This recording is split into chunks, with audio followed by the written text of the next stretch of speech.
लेकिन राम ने सब सह लिया।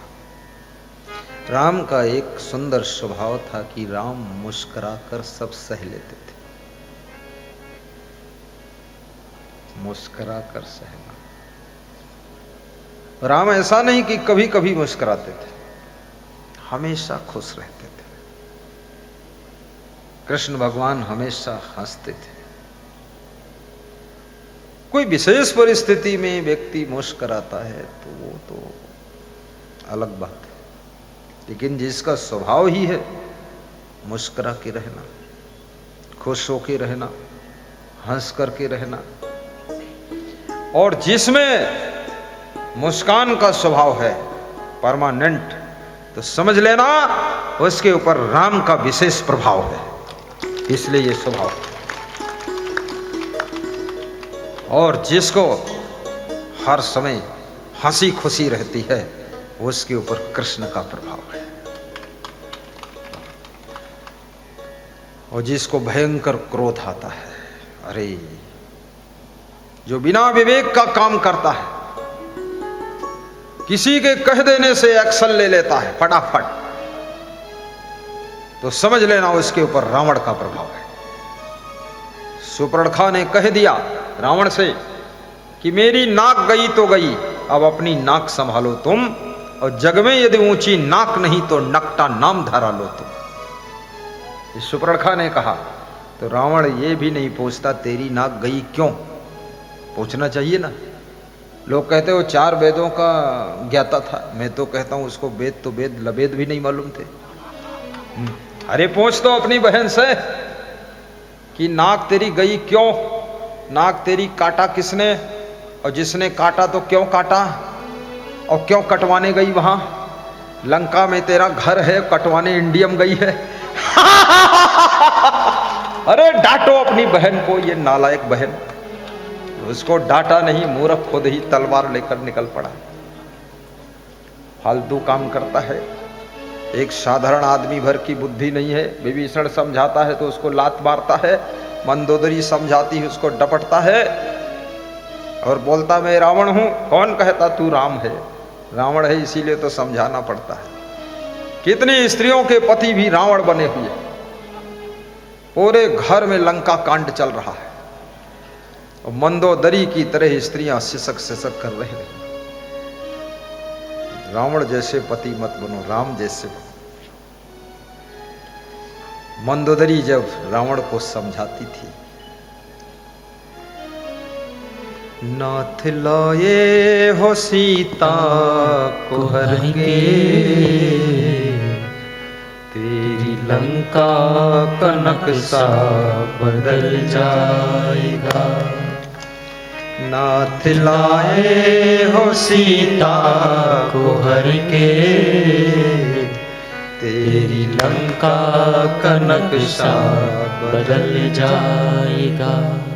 कभी कभी आपकी पत्नी भी आपको अच्छी सलाह देती है, आपको समझाती है,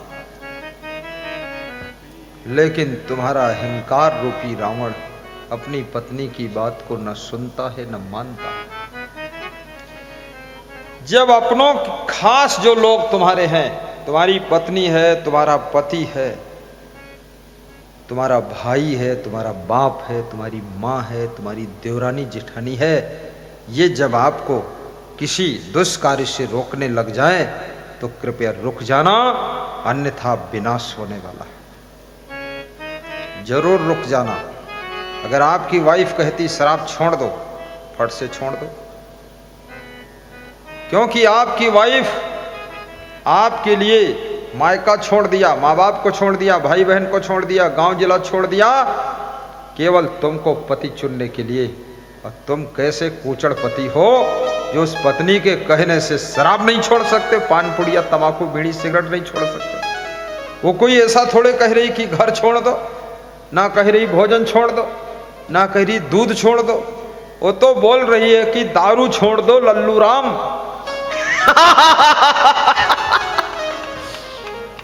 पर वो लल्लू राम उल्लू राम बना हुआ, छोड़ता नहीं।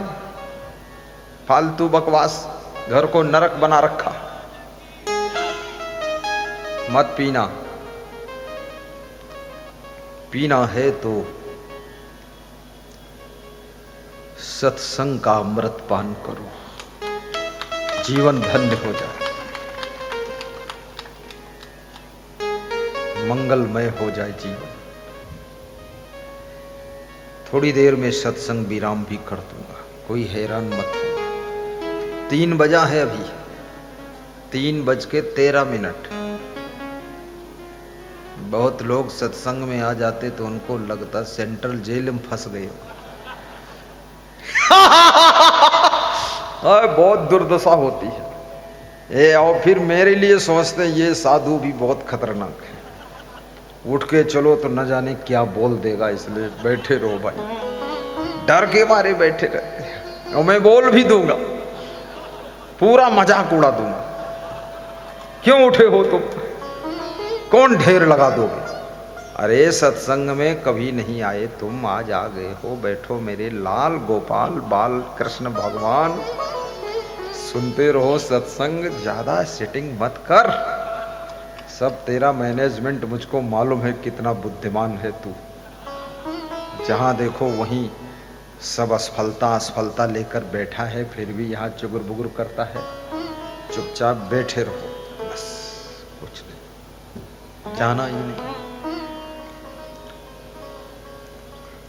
मेरे को तो सत्संग पहली बार सुना तो मैं ट्यूशन जा रहा था पढ़ने, निकला वहां सत्संग हो रहा था, खड़ा हो गया, खड़े रहा 2 घंटे सुनता रहा। बात को किसी से पूछा टाइम क्या हुआ, बोले 6 बज गए। हमने कहा ट्यूशन तो छूट गई। सत्संग में डूब गए। तो जो सत्संग सुना रहे थे पंडित जी, उसका प्रणाम किया। बोला क्या करते हो? हमने कहा बस स्टडी एजुकेशन प्राप्त कर रहा हूं। बोले तुम खड़े खड़े सुन रहे थे, वहां से मैं देख रहा था। हमने कहा बढ़िया है, देखते रहे, हमको सारी जनता तुमको देख रही, तुम हम ही को देख रहे थे। सारा आशीर्वाद हमको मिला। तो बोला कुछ समझ में आया? हमने कहा पूरा याद हो गया, तुम समझ में बताते। बोले पूरा याद हो गया। हमने कहा हाँ, अलग बैठो सुना दूंगा तुमको, मुझे याद बहुत हो जाता था। फिर ऐसा उस पंडित जी ने आशीर्वाद दिया कि हम भी सत्संग सुनाने लगे। बस झंझट खत्म हो गया पूरा। गृह कारज नाना जंजाला, ते अति दुर्गम सेल विशाला। अपना जिंदगी हो गया निराला, और पी लो सत्संग का प्याला। कुछ नहीं। लेकिन आप गृहस्थ आश्रम में हो, आप सत्संग सुनोगे तो 80% दुख कम हो जाएंगे, ये समझ लेना। राम सत्संगी थे और वनवास हुआ, फिर भी राम का मन दुखी नहीं हुआ। और रावण कुसंगी था, सत्संगी नहीं था, सोने की लंका में रहता था, लेकिन रावण का मन कभी सुखी नहीं हुआ।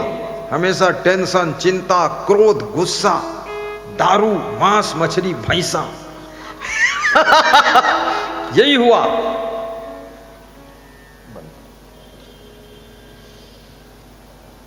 सत्संग बहुत बड़ी।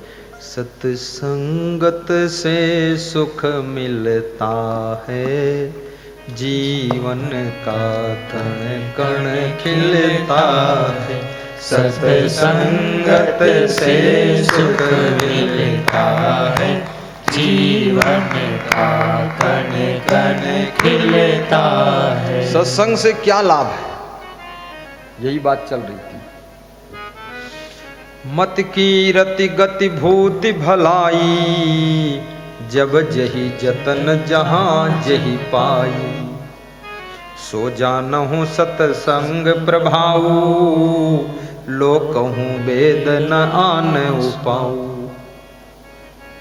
रामचरितमानस कहती है सत्संग से सबसे पहला लाभ, प्रथम लाभ, सत्संग से मति। मति माने क्या होता है? मति माने बुद्धि, यानी सत्संग से सद्बुद्धि मिलती है। बुद्धि भी 2 भागों में बंटती है। कुसंग से कुबुद्धि हो जाती है, और सत्संग से सद्बुद्धि हो जाती। और सद्बुद्धि की पहचान है, वो सद्बुद्धि तुम्हें सत्मार्ग पर चलाएगी और कुबुद्धि तुम्हें कुमार्ग पर चलाएगी। कुसंगत करोगे बुद्धि बिगड़ेगी आपकी, और बुद्धि आपकी जिंदगी का स्टीयरिंग है, वही बिगड़ गई तो कौन संभालेगा जिंदगी। फिर तो गीत गाते रहो बस, मेरा मन डोले मेरा तन डोले, मेरे दिल का गया करार रे, और मैं हूं भैंस पर सवार रे, और जिंदगी है बेकार रे, खूब गाते रहो। वो सुनीता बहुत खुश है, सुमेर सिंह की पत्नी, वो इसलिए खुश है, ऐसा मेरा पति गुरु छांट के लाया है, भैंस में सवार बता रहा है। नहीं, पत्नियां भी खुश होती जब पति कोई अच्छा काम करता है, उनको खुशी होती। वास्तव में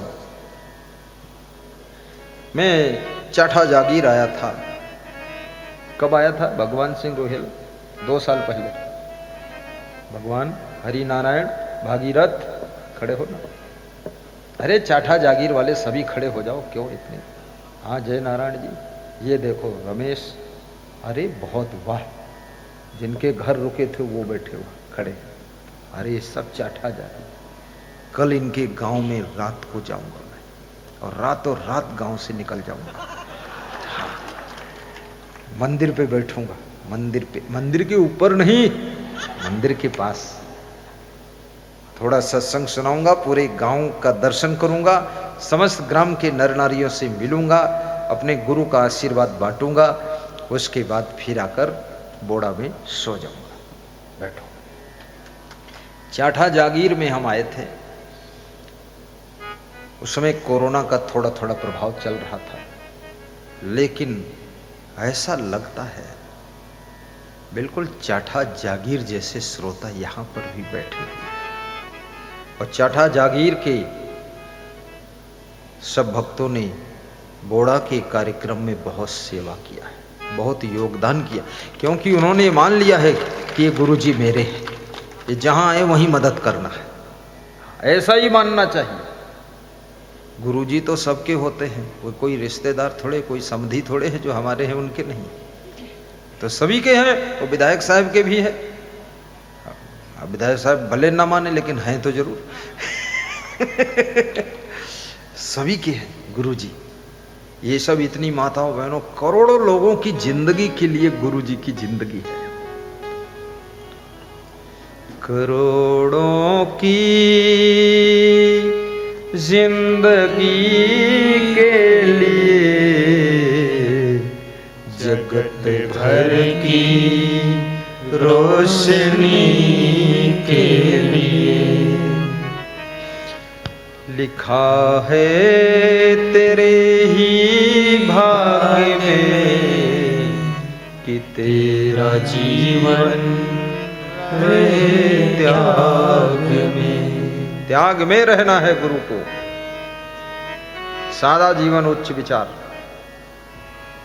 संसार के विषय भोगों में आकृष्ट नहीं होना है। गुरु का मतलब क्या होता है? जिसका जीवन पूरा उजाला हो चुका है, कोई प्रकार के विषय विकारों का अंधकार नहीं है, वही गुरु है। ये गुरु ऐसे थोड़े है जो कान में कर दे कुर्र और तुम चेला हम गुर्र, ऐसे नहीं काम चलेगा। गुरु के अंदर वैराग्य होना चाहिए, ब्रह्मचर्य भी होना चाहिए। होना चाहिए नहीं, गुरु में है, हम इस राह पर चलते हैं, ऐसे नहीं बोलते। हमारे साथ के पढ़े हुए बहुत से विद्यार्थियों ने हमको गुरु बनाया, बहुत से टीचरों ने गुरु बनाया। बोले इससे अच्छा गुरु कहाँ ढूंढना है, बचपन से जानता हूँ, पढ़ाया हूँ, तुम पहले से ही महान थे। तो हमने कहा बना लो गुरु जल्दी से। बोले सुनाओ मंत्र, चेला हो जाओ।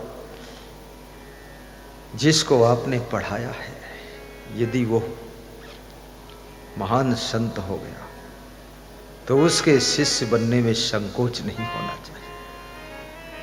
आपके गांव का बच्चा विधायक बन गया तो उसको विधायक मानने में संकोच नहीं होना चाहिए। आपके गांव का बेटा यदि पीएम सीएम बन गया, अरे ये तो सौभाग्य है, कम से कम उसके नाम से हमारे गांव का नाम भी रोशन हो गया। बहुत बड़ी बात है। आज इस भारत देश को भगवान राम के नाम से जाना जाता है, ऋषि मुनियों के नाम से जाना जाता है। इस भारत देश को कृष्ण भगवान के नाम से जाना जाता है, कबीर के नाम से, मीरा के नाम से जाना जाता है। ये भारत देश ऋषि मुनियों से भरा हुआ है, भक्तों से भरा हुआ है, सत्संगियों से भरा हुआ है। और भारत देश में जो सुख है, मैं 8 देशों में गया हूं, हमें तो यहां जैसा कोई देश लगा नहीं है। सबसे अच्छा यही लग रहा है।